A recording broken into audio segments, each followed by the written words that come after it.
The last couple games, Lubbock, they played well, and it was close at halftime, and then we came out of the half, and we did not play well. Defensive transition was bad, and they're a good team, and right now I think they're the number one team in the region. Um, Midwestern, we've got a call into the conference commissioner, and our athletic director is looking at that game, and there was some errors in that game that should have been taken care of. We're up 3, we should be shooting 2, and it's a 1-1, and we actually told the officials. They asked the book said no, it's 1-1. It was 2 shots, and so they're looking into it. I'm sure they'll apologize, but it makes a big difference, 1-1 or 2 shots in that situation. But we still got to close that game out. We gave up a 3 to a kid that just hit a 3, and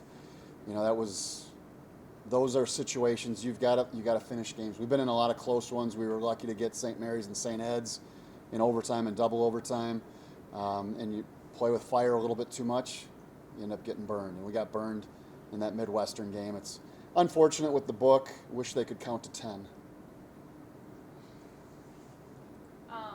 Despite the losses, some good news out of the week. Fontaine Williams Jr. named to the Bevo Francis Top 100 list, watch list. Can you just talk about him? I mean, I think every single game, at least from the last time I checked, he's had double digits except for one game, and he had 9 points in that game.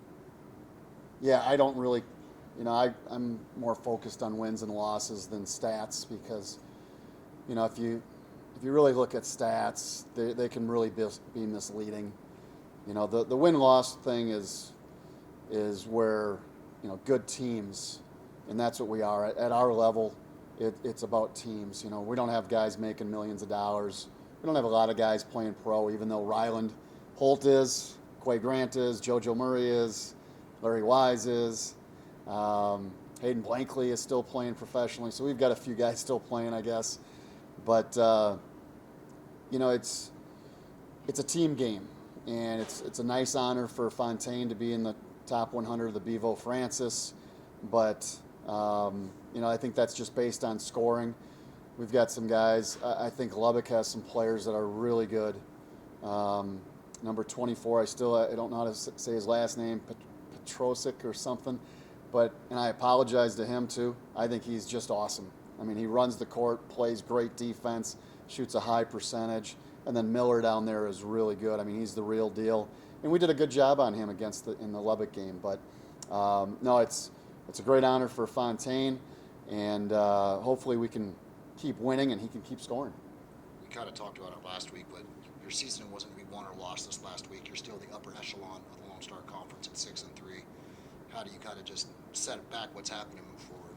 Yeah, it was a really tough loss, because we'd be a half game out of first right now with DBU leading the conference, and they have got to come to our place in 2 weeks. Eastern they swept this weekend, and we got swept. So Eastern's playing really well. They got a player back, and I think they're really, really good. They might be the best team in the conference right now. DBU's playing really well.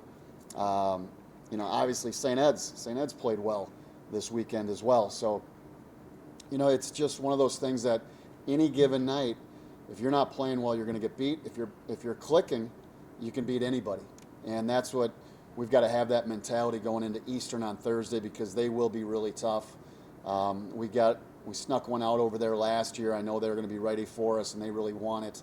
So it'll be a really tough game for us on Thursday.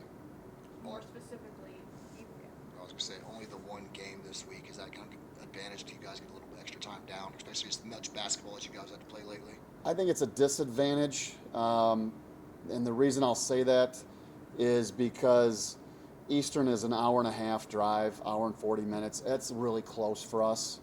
Our long trips are 8 hours and then 6 hours, and then, we have some long trips. Tyler is not a short trip for us.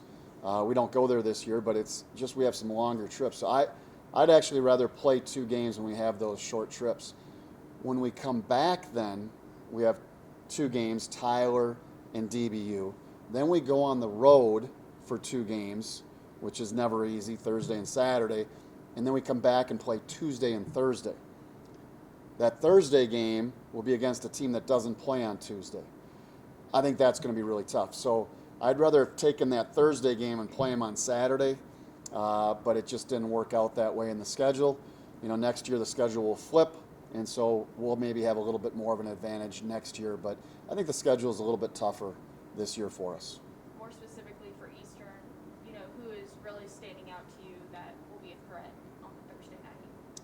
Their starting five is really, really good, and then their six-man Bird right now, who should be starting. And he might be starting. I don't know, but they've Murillo is really good. Cooper Jackson is really good. Mo Austin is really good. Their whole starting five is really good, and then they've got a couple bench kids that are playing with a lot of confidence. And so I'm going to watch them more. It's something that we saw them a little bit in the beginning of the year because we scouted Fort Lewis, and they played Fort Lewis. So you watch a little bit of Eastern as well. It's not like I'm watching Eastern.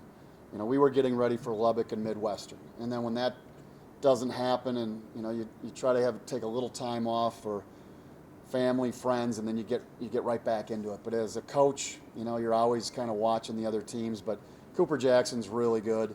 Mo Austin is really good, and Murillo is he was the National Player of the Week one week, and he's the real deal.